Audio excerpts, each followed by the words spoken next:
Assalamualaikum warahmatullahi wabarakatuh. Sebelumnya izin memperkenalkan diri, nama saya Aisyah Regina Gaisani dengan NIM 2023-11046 dan saya merupakan praktikan PLC dari kelas F kelompok F2. Di sini saya akan menjelaskan mengenai proyek mandiri yang saya buat untuk praktikum PLC pada modul 2. Untuk proyek yang saya buat yaitu mengenai sistem pengisian tangki air otomatis, di mana sistem pengisian tangki air otomatis merupakan suatu rekayasa kontrol yang dirancang untuk memudahkan proses pengisian air ke dalam tangki secara mandiri tanpa membutuhkan campur tangan manusia secara manual. Sistem ini sangat penting dalam berbagai aplikasi, baik di lingkungan rumah tangga, industri, gedung bertingkat, laboratorium, maupun sarana umum lain yang memerlukan suplai air stabil dan juga berkelanjutan. Sistem ini memanfaatkan sensor level air yang akan mendeteksi ketinggian air di dalam tangki dengan tujuan memenuhi kebutuhan air secara berkelanjutan dan juga efisien. Pada ladder diagram menggunakan instruksi tim atau timer. Di sini juga terdapat komponen ladder diagram yang saya gunakan, di mana untuk yang pertama terdapat kontak NO atau normally open, di mana kontak ini merupakan kontak terminal yang dimana untuk kondisi normalnya adalah terbuka atau aliran listrik tidak mengalir. Ketika kontak ini ditekan, maka akan menutup atau close sehingga mengalirkan atau menghubungkan arus listrik. Selain itu, kontak ini digunakan sebagai penghubung yang dimana untuk menyalakan sistem atau push button on. Lalu yang kedua, terdapat kontak NC atau normally close, di mana kontak ini merupakan kontak terminal yang dimana untuk kondisi normalnya adalah tertutup atau mengalirkan arus listrik. Ketika kontak ini ditekan, maka akan membuka atau open, sehingga aliran arus listrik akan terputus. Selain itu, kontak ini digunakan sebagai pemutus yang dimana untuk mematikan sistem atau push button off. Lalu yang ketiga, terdapat output atau coil. Pada ladder diagram, output ini memiliki fungsi sebagai hasil yang akan aktif ketika kondisi input pada kontak NO dan NC telah terpenuhi. Output biasanya dalam bentuk lampu. Lalu yang keempat, terdapat juga instruksi tim atau timer. Lalu di sini juga terdapat instruksi tim atau instruksi timer, yang dimana instruksi timer yang digunakan pada sistem ini adalah instruksi tim. Pada instruksi ini sendiri digunakan untuk menghitung dan juga mencacah waktu yang memiliki satuan heksadesimal. Dalam instruksi tim ini terdapat timer number yang dimana merupakan nomor dari timer yang digunakan.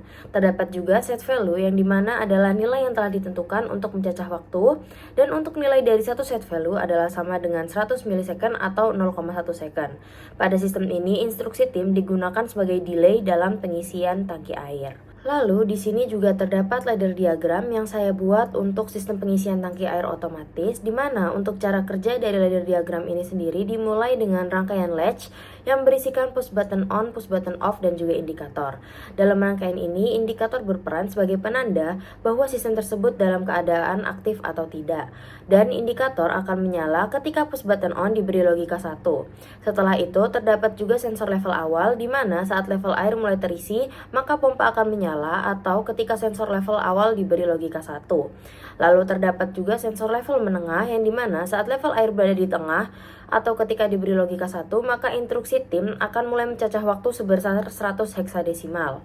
Setelah instruksi tim selesai mencacah, maka sensor level tinggi akan menyala dan akan membuat pompa tersebut mati. Lalu di sini juga terdapat HMI yang saya buat untuk sistem pengisian tangki air otomatis, di mana untuk cara kerja dari HMI yang saya buat yaitu dimulai dengan menyalakan indikator terlebih dahulu menggunakan push button on. Setelah indikator menyala, maka untuk menyalakan pompa adalah dengan menggunakan atau menyalakan push button sensor level awal. Ketika pompa sudah menyala, maka untuk menggunakan delay pada instruksi tim dengan menyalakan push button sensor level menengah, lalu instruksi tim akan mencacah waktu dalam nilai 256 desimal atau 100 heksadesimal. Setelah instruksi tim selesai mencacah, maka sensor level tinggi akan menyala dan membuat pompa tersebut mati. Baik, di sini saya akan menjalankan simulasi dari proyek mandiri yang saya buat, di mana untuk yang pertama yaitu kita harus menyalakan indikator terlebih dahulu dengan menekan push button on. Nah, di sini juga dapat terlihat pada CX Programmer bahwa push button on sudah menyala dan indikator akhirnya juga menyala. Lalu di sini kita akan menyalakan sensor level awal terlebih dahulu agar pompa dapat menyala. Setelah sensor level awal menyala dan juga pompa menyala, maka selanjutnya yaitu adalah menekan sensor level menengah agar terjadi delay dengan menggunakan instruksi tim. Nah, di sini juga dapat terlihat bahwa instruksi tim sedang mencacah nilai. Setelah nilai tercacah, maka sensor level tinggi akan menyala dan juga pompa mati. Di sini dapat dilihat bahwa karena sensor level tinggi menyala, maka pompa akan mati. Sekian penjelasan dari saya mengenai Project Mandiri untuk praktikum PLC. Kurang lebihnya saya mohon maaf. Wassalamualaikum warahmatullahi wabarakatuh.